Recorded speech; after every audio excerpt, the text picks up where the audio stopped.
Good morning and welcome to another presentation of our webinar series, HOPPY Topics.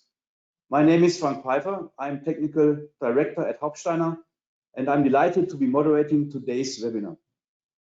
For those of you who are new to this, I would like to give a short introduction. Our webinar is a free online seminar with presentations on various hop-related topics. In this way, we want to keep you up to date with news in the field of hops. Of course, we would welcome your questions and comments. However, your microphone and camera will remain off during the webinar. But you can ask your questions at any time via the questions and answers tab in the control panel right hand. I will then take your questions at the end of the presentation. In total, today's webinar will last about 1 hour. Today's presentation will be given by Joachim Gede. Joachim has been Managing Director at Hopsteiner since 2004 and is responsible for sales, logistics, and marketing. Joachim will inform us today about the current harvest and market situation. As we all know, this year's harvest had to fight and endure strong heat and drought, which is clearly reflected in the yields. But I don't want to give too much away. Joachim, that's my introduction now, and we are looking forward to your analysis of the market situation, and I'm very much looking forward to your presentation. So the stage is yours. Thank you very much, Frank. I think it will not last up to an hour. I think we will be done in 15-20 minutes with a market update, and then we have time to discuss and answer your questions. The presentation today is based on our guidelines for hop buying, which we always present in early November. Usually that's time of Brau, which did not take place this year due to the movement of DreamTech. And I want to give you the basis for your decision making and help you, our customers, with your hop buying decisions and based on these numbers and figures. So market update 2022. Starting point, let us remind where we started into crop 2022. We had a very good crop. Oh my goodness, where's the mouse? Here's the mouse. We had a very good crop 2021 with a production of more than 12,000, close to 12,600 tons of alpha. At the same time, we had a demand of 9,271 tons of alpha, which ended in a surplus of more than 3,000 tons. Please keep in mind this was the sixth year in a row. With a surplus. I mean, the last year with a deficit was in 2015, and in the meantime, we have produced inventory for the brewing industry. We think that most of the excess hops have been in the field of US craft varieties. I do not see huge surpluses in the bitter varieties and our traditional aroma varieties that we grow in Hallertau. And just a quick comment about this big number here in 2021, the surplus of more than 3,000 tons. This is actually 35% more than what is needed, and I think that's a big contribution to build inventory. So in such a market situation, we would expect massive or at least significant decrease of acreage. So let's see what happened during spring 2022. And let's start with the with the acreage development here in Germany, in Hallertau. We see that for Germany, at least, we can report a very small reduction from 20,600 hectares to 21 hectares to 20,604 hectares. And in Hallertau, it was a reduction by 12 hectares only. So also percentage-wise, minus 0.1 for Hallertau and for the total of Germany.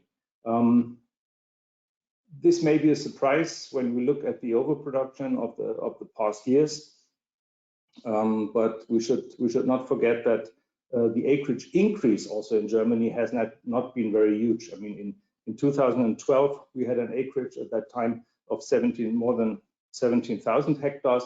So it was a significant, a slow but steady increase of acreage, no big jumps, and we will see different figures in the presentation for the US, where we've seen a lot of acreage development. Maybe some highlights, some trends. I mean, trends cannot be seen if the acreage is not really changing. I think what is pretty obvious is that Hercules has continued to be a good and growing variety. Again, with a growth rate of plus 2.5%. We have an increase also for Polaris, with a certain increase percentage-wise, but on a much lower level. And for the rest of the varieties, I would call that more or less a side movement, maybe with the exception of Northern Brewer, which is one of the very old varieties, a niche variety. In the meantime, here we have seen a certain reduction of close to minus 10%. Let's call the rest side movements, and very promising also the increase here of our new Koya variety, but again, a big number here percentage-wise because we're starting on a lower level, around 100 hectares. So what happened in the rest of Europe? We have seen a reduction also for the growing areas in Czech Republic. I mean, Czech Republic, we will see that later on. They had a massive crop in 2021. We've seen an acreage reduction in England.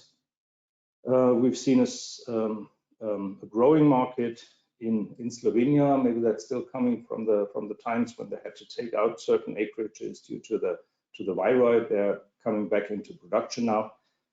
But again, also for Europe, no major change, just coming from 32,518 down to 32,300, which is not so much. I mean, what can be seen here in this chart is actually the increase here of the growing region and acreage in Russia.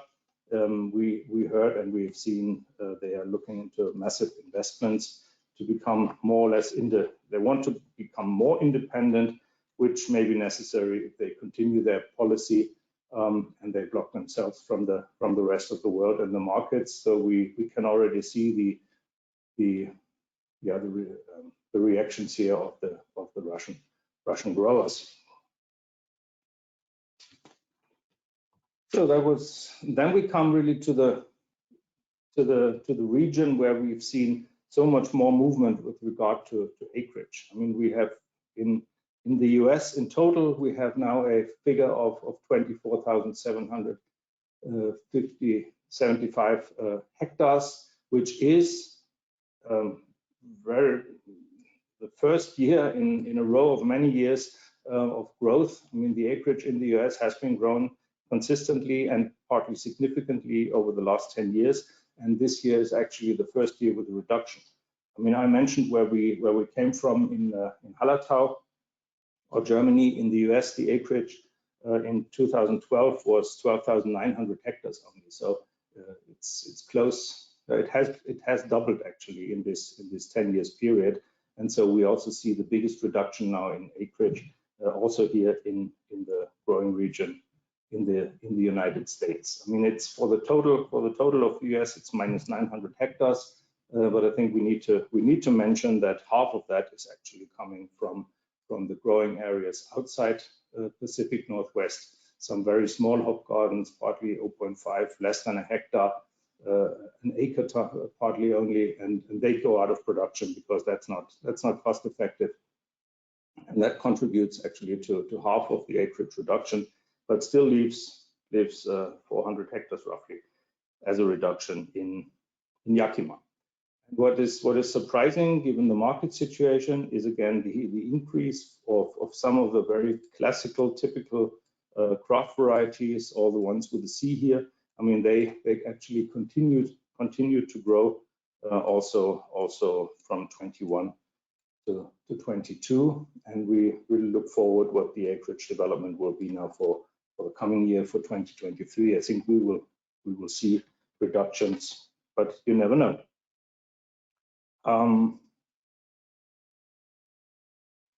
What else? Yeah, we have New Zealand, of course, and Australia. We've seen an increase in the acreage. Also, as here in Australia, the crop has been good, has been very reasonable. And worldwide, we've seen a reduction of roughly minus 780 hectares. At least it's a signal after so many years of growth. We need to deal with the overproduction somehow, and I think the showing a reduction of acreage is the right approach. So coming to the actual harvest, we've seen the acreage development. So what happened with the harvest? I mean, we have here the production for Germany, and as you can see, we are down to 34,000 tons in comparison to close to 48,000 tons in last year. This is a significantly smaller number by minus 29%. I mean, the reasons for that, we had in Germany, we had 2 hailstorms on May 19th and on June 20th with damages of 300 and 1,600 tons. That's quite significant. And we had very high temperatures all over the growing period, especially in the month from May to August. It was the second warmest summer after 2003. And what that does to the crop and to the harvest, and what we think we need to do in future to fight that, this will come later in our today's presentation. And the summer in Germany and also most parts of Europe was not only very hot, it was also very dry. As an example, in July, for example, we had minus 62% of precipitation in comparison to the long-term average. And when we see the alpha values a bit later, you will easily see what the result of that was. What is new here in this year's guidelines, that's this column here. That's the availability, which we have added to show you the current crop under column A, and how we judge the forward contract markets under column B. Yeah, rest of Europe, we have here all the numbers of the other major growing areas. I mean, the weather conditions actually in France, Spain, UK, Czech Republic, Slovenia, they have been very similar to Germany. And you can, I mean, just to highlight one of the areas that's here the Czech Republic. I mean, they harvested roughly half of what they harvested last year. I mean, their numbers are now down again to 0.87 tons per hectare, less than a ton per hectare. That's a disastrous result. Also, the crops in all the other growing areas that I mentioned, France, Spain, UK, Slovenia, are down by certain percentages due to the weather conditions that I had described for the German growing area. In addition, Slovenia, just to mention that as well, they've been doing quite okay, taking into account that they also had a hail storm, which damaged roughly 10% of the acreage. Poland was the only country actually which had reasonable growing conditions. They're not as big, the crop is not as big as it was last year, but the qualities are okay because they had by far more rainfall than in the rest of the growing areas. And then let's have a look at the US. I mean, also just a summary of the growing conditions in the US growing areas. They had a very early in the season, they had unusually cold weather. The growth of the plants was far behind normal, and the plants could actually not catch up until the end of the season. So the crop also looks very much smaller. And here that's the figure to see. It's minus 12% in comparison to last year, and also the yields have been down quite significantly. Worldwide, we have harvested this figure here, 104,700 tons in comparison to a bit more last year. Again, in total, the crop is down by roughly 20% on a worldwide basis. And the big question is, I mean, how are the qualities? How is the alpha supply? How is the balance looking? And so we come to our next slide, which is the alpha contents of our corn crop. I mean, what we see this year is we have the alpha clause in place for all of the kilos of alpha which have been sold by Kilo Alpha for aroma varieties. And if you look here at the figures of Hersbrucker, of Perle, of Tradition, of Select, of Tettnang, I mean, they have all been affected partly quite significantly. And let me just highlight also the development here of a variety Perle. I mean, it's not exactly half, but it's close to half of what it was last year. So the fluctuations are huge, and this is difficult. As I said, we applied the alpha clause, and at this point, I also would like to thank you, our customers, for very cooperative talks and discussions around that. I think we have approached all of our customers to see who needs what quantities, and I think we are on a very good track to fulfill all the demand that is needed, especially to fulfill all the contracts that we have concluded with you. On the positive side, if there is any positive in this crop, that's the Hercules here. Right now our major alpha variety, our major bitter variety in German growing area, and it's not doing great, but let's call it still pretty stable in comparison to what we see in a variety like Perle or Hersbrucker. And I mean, this is the reason for that. It's a newer variety and maybe have adapted much better also in the breeding process to the growing conditions and the drought and temperatures. So in taking into account the production in tons and the alpha contents, I mean, some of the figures here will look very familiar to you. We've seen the total production. The split actually between the varieties has remained pretty stable. It's roughly 60% of the world crop are aroma varieties, 40% are bitter varieties, and but with a lower alpha content this year. In total, we are down to 9%, 9.0 versus 9.6 in last year. So also, of course, the total production of alpha acid has come down quite significantly from the very big numbers we had last year, with more than 12,500 tons down to 9,400 tons roughly.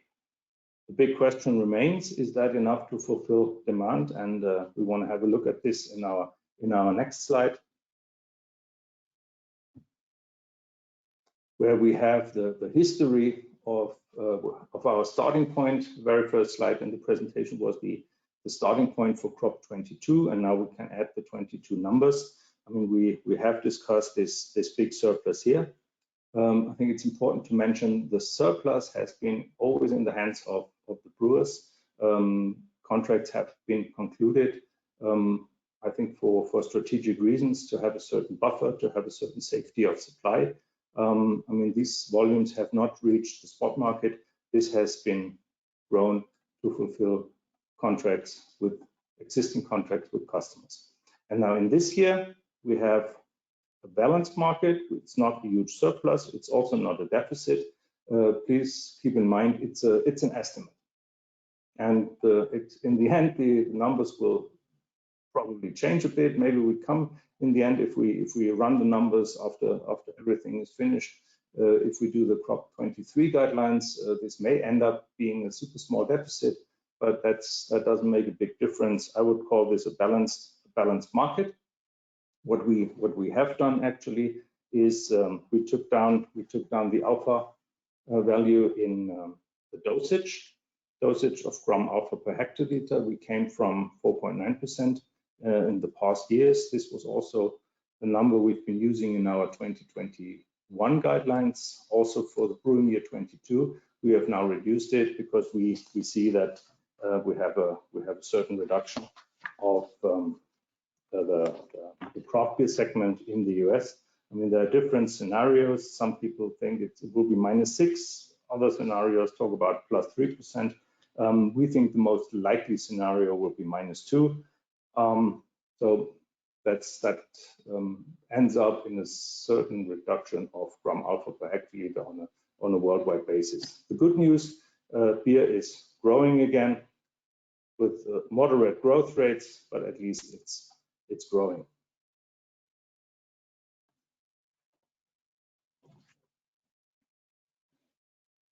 So let us come to one of the slides I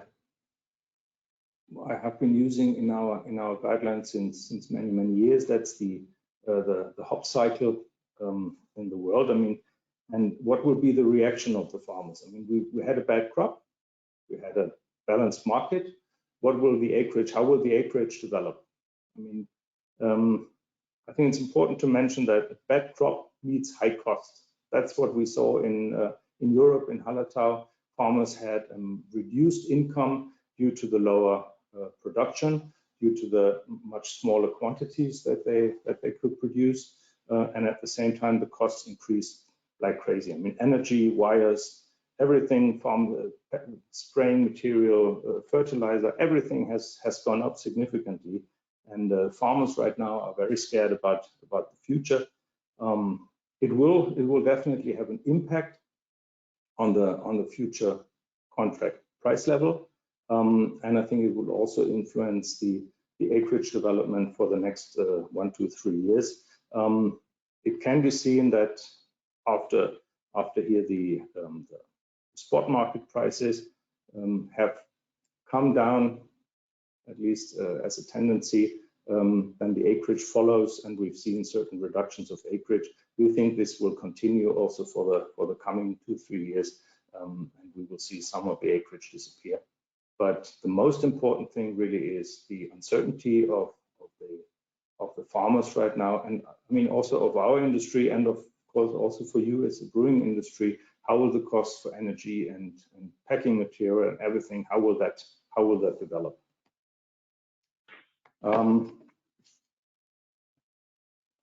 What is what can we learn? What can we learn from crop 2022? I mean, what we saw is that the newer varieties have been doing better in a very dry and very warm season. So what are the consequences? We need new stable varieties, and I mean, we're mentioning here a variety Accoya, but I think Accoya in this instance is an example for all the varieties that are coming out of our breeding program, of the breeding programs of competitors, of public breeding programs. We are all breeding new varieties to supply the brewing industry worldwide, and what we really need is your help as a brewing industry, and that you use these varieties. I mean, we can talk about sustainability, about carbon footprint, and this is all here in the slide. I mean, we have a higher productivity per acres, well understood. We have a fair price and a better income situation for the farmers along the whole supply chain. And also here, a higher productivity per acre decreases the use of expensive resources. We all know that, but I think what is really needed is your help and your action to test the new varieties. If we want to have a stable and sustainable supply with hops in the future, we need to be flexible with regard to varieties. And I mean, crop 2022 will not be a single event. I mean, this is just showing here the development from period 1971 to 2000 and what we saw in summer 2000. I mean, in the last 30 years, the average temperature in May to August, May, September here in Hallertau has increased by +3%, +3 degrees centigrade. And this is for a plant, this is quite significant. And especially the drought, I mean, that's the picture here on top. This causes huge damage in the fields. But I mean, in the end, what we see is some varieties can handle that. It's a matter of breeding, and we have here the seasonal fluctuations in yield in comparison, the comparison between variety Perle and variety Accoya, and I think we can easily see that the range of deviation is so much smaller for a new variety like Accoya. I mean, I have to admit it was not doing perfect in 22, but if you look at the drop that we see, for example, here in a variety of Perle, so in this comparison, variety Accoya is doing so much better. And let me say that again. I'm not only highlighting here Accoya. Accoya is just an example of all the efforts from all the breeding programs in the world. And I think we could, especially in such a year like 22, we could prove what the new varieties can do. And this was yield only. And I think it gets also again very obvious if we look at the deviations in alpha. If you compare this, let's say, very small range of a variety Accoya to the huge range that we see here in a variety of like Perle, I mean, that's it dropped to half of what it was last year. This makes us apply the alpha clause. This gives uncertainty to US brewers. It gives uncertainties to the farmers. And what we also saw is, and I mentioned that earlier, the crop year 22 is not a single event. I mean, we had started with the alpha clause in year 2003. After that was actually the hottest summer we ever had here in our region, and then we started to use and talk about the alpha clause, and then we didn't have to use it. And from 2004 to 2012, including 2012, and then since 2013, 15, 18, and in 22, we had to use it 4 times with these huge drops of alpha in all these years. So it seems that these events are happening so much more often, and alpha clause is, let's say, every second, every third year, and that's something we need to work on. And we feel the solution for that is breeding, and we will continue with these efforts. And again, I would like to ask, please, for your cooperation to help us make the brewing trials and put these new varieties in your specs. So at this point, thank you very much. We would like to answer some of your questions. And Frank, you want to say a few words? Yes. Joachim, thank you very much for this nice and very complete presentation. A lot of information, insight, and in short terms, we can say now it's Accoya time. Yeah, well, I mean, I was trying to be fair with all the breeding efforts in the world. So it's not only Accoya, it's all the other new varieties. We are also working on new varieties in the bitter segment. I mean, it has to continue. We see that summers are getting drier and drier, and we need to fight that. I mean, we will also have to discuss options and possibilities to irrigate, but we think that breeding should be the answer for all the mess that we have in these markets. I mean, how have you already worked with some of the new varieties? I guess I know you did. Yeah. Yeah, we did. Of course, we did a lot, and we got very good results, and also what we get as a feedback from brewers, also from very big brewers, was very positive. And yes, especially Accoya is performing very well. It's a typical Hallertau fingerprint, also regarding the hop aroma composition, the hop aroma components. Especially in this drop, we see in Accoya that's a very high concentrated linalool content, something around 200 milligram per kilogram. That's amazing, and it also shows up that the variety can be handled as late hopping addition in the whirlpool. So to create late hopping like aroma, and so Koya can play a role for bitterness like Perle, but also can play a role in creating very nice and pleasant Hallertau aroma impression in the beer, in the final beer. We have one question. Will you send the participants a copy of the presentation? Yes, we will. We will send you a video, and I guess you will do that, and also say that again in the summary when we come to an end here. We will send out the videos so you can all watch and see this.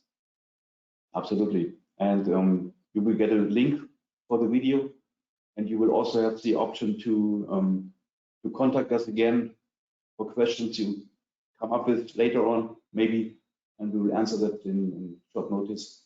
So now let's see what happens with the new variety special. We have to also keep an eye on the growth side, because these guys need something that is a little bit more stable than Perle in the future to keep on going with the business and to keep on growing hops in the Hallertau. And so we definitely need these new varieties in the soil in larger acreage for the next years. Absolutely. I mean, we briefly mentioned also the huge cost increase. I mean, and you can imagine how much trouble that is for a farmer if he harvests only 50% of his expected volume. That also means he's only receiving 50% of his income in such a year, and the prices went up like crazy. Thank you for other questions. How did Solero perform this year? Frank, you want to say a few words, and maybe you've also done some beers with it already? We did some beers with it. Solero is completely different from what we have seen for coming with Koya. It's not that typical Hallertau flavor. It's something very fruity, something very unique. Also, the composition of the hop aroma compounds is very unique, and something that we never expected coming here from the Hallertau growing area that we have with Solero. And that makes sense for craft beers. That makes really sense for aromatization in dry hopping.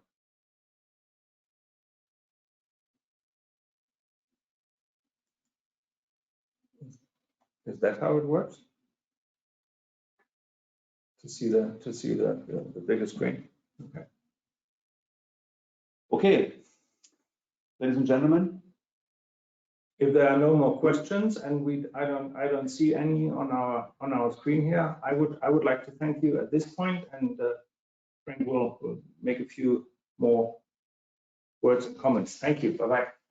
Yes, ladies and gentlemen, finally, I would thank you here for joining us today and to be live with us on the screen.